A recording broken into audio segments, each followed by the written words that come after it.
A day with me as a Filipino wife na asa lang sa Diyosawa niyang afam. Charot!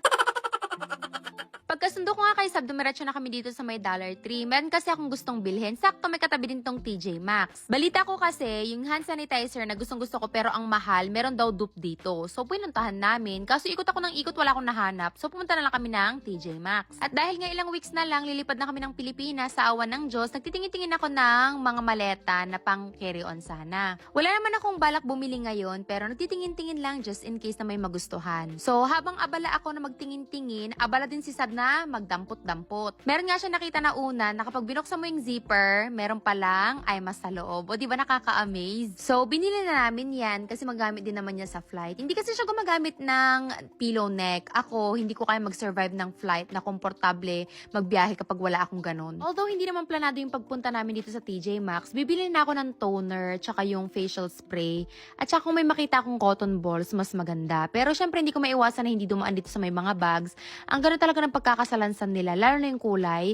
Favorite yung mga ganito. Oy, ayan pa oh. Ang sarap-sarap talaga sa mata ng mga pink at saka purple, no? Tsaka dito, ang ganda ng pagkaka-organize nila. May nakita akong lip balm na Mickey Mouse. Hindi naman ako masyadong mahilig pero hindi ko alam, na-amaze lang ako. So kinuha namin. Tag-isa kami ni Sab. Ito ay hindi ko na nakita. $5 yata. Ngayon ko na napansin, may gantong brand na din pala sila dito. Yan yung ginagamit kong cleanser. Korean brand siya. Marami sila ngayon dito oh. Pag yung packaging talaga makulay o kaya attractive yung kulay, natutuwa ako, parang gusto kong bilhin kahit di ko kailangan.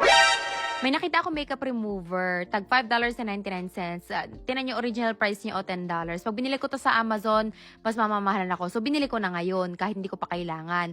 Tapos eto nga pala yung ni-spray ko sa mukha ko after ko maghilamos. Kapag syempre tuyo na yung mukha mo, bumili ako ng 3 para hindi na ako maubusan. Hindi ko pang madampot yung orange kasi parang magpinsan sila ng kulay pink. Madami din sila dito, mga serum, iba't ibang packaging, ang gaganda, parang susosyal, parang ang mamahal. Pero pag tinignan mo yung sa likod, affordable naman. Bumili nga rin pala ako nitong face mask kasi iniisip ko tatamaran ako mag-skincare sa eroplano kaya mag-spray lang ako tas ayan, face mask. May nagustuhan din pala akong organizer. 2 palapag siya o di ba parang apartment lang, level 1, level 2. Naalala ko lang bigla, di ba nung elementary kapag yung pencil case mo is 2 palapag mayaman ka?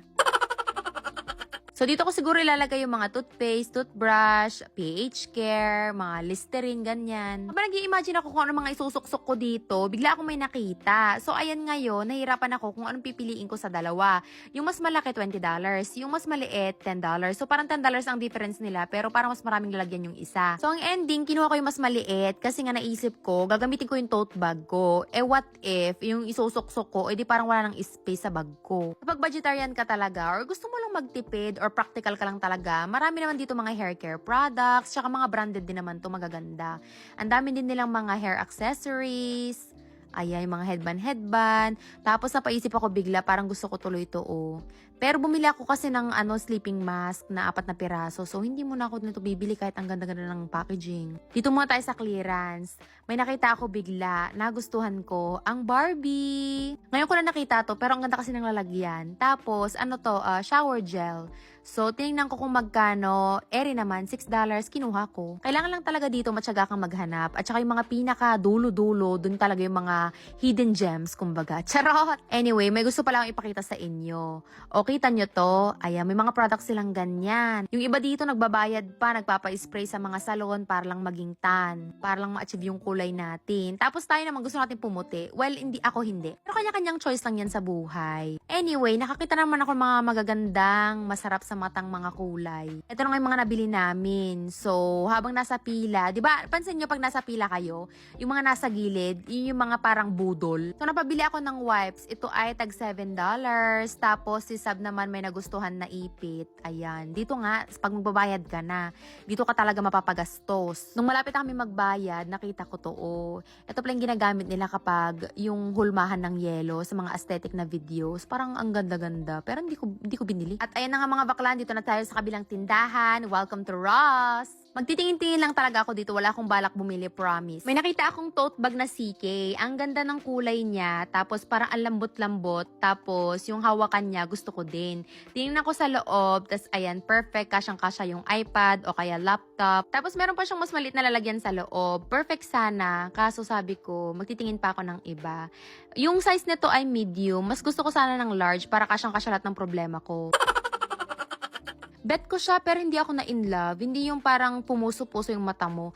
Ay, gusto ko ng mga gantong kulay ng sapatos pero hindi ko bagay. May nakita ulit ako na tote bag. Ganito yung mga hinahanap ko mga bakla. Ayan. Gusto ko din yung medyo malaki para kasyang-kasya yung mga tubig, mga katingko, essential oils, snacks, kung ano-ano pang mga anik-anik na magustuhan ni Sabrina sa airport. Eh rin naman sana to, yung space okay, yung hawakan okay. Ang kaso lang, may nahanap kasi akong bag dati dito na sobrang nagustuhan ko and umaasa pa rin ako na sana makahanap ako ng ganong bag. So ayan, super chinek ko lang siya, hinimas-himas, pinakiramdaman. Kaso hindi talaga ako nai-inlove sa kanya. Walang wow factor. So babalik ulit ako dito sa Monday. Tignan ko kung may mga bago silang stock. May nakita pala akong magandang Aldo na bag. Parang LV inspired siya. Perfect sana yung size kaso yung hawakan napaka-iksi, parang pasensya ko.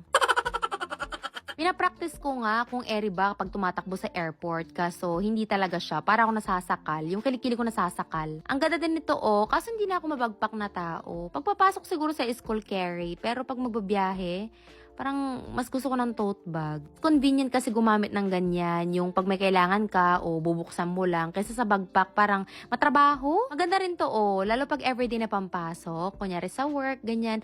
Yung sinasabi ko pala sa inyo na bag na nabili ko dati dito na gustong gusto ko. Ganito yung texture niya. Yan din yung same brand. Sana mag-ano pa sila ng mas malaking bag na ganyan. Ganito nga pala yung hinahanap ko kanina sa dollar store. Pero yun may laman. Tsaka $1.25. Eh ito, $3.99. Ay mga bakla maganda pala tong sunscreen na to, tapos ang bango pa. Kaso, tinan mo parang gamit na. Ang sarap tignan ng maletang pink na ito na napakalaki. Parang kasyang-kasya dyan lahat ng problema ko, problema nyo, problema nating lahat. Charot! Tapos may cute na maleta dito si Stitch, para nakikiusap na dalhin mo daw siya sa Hawaii.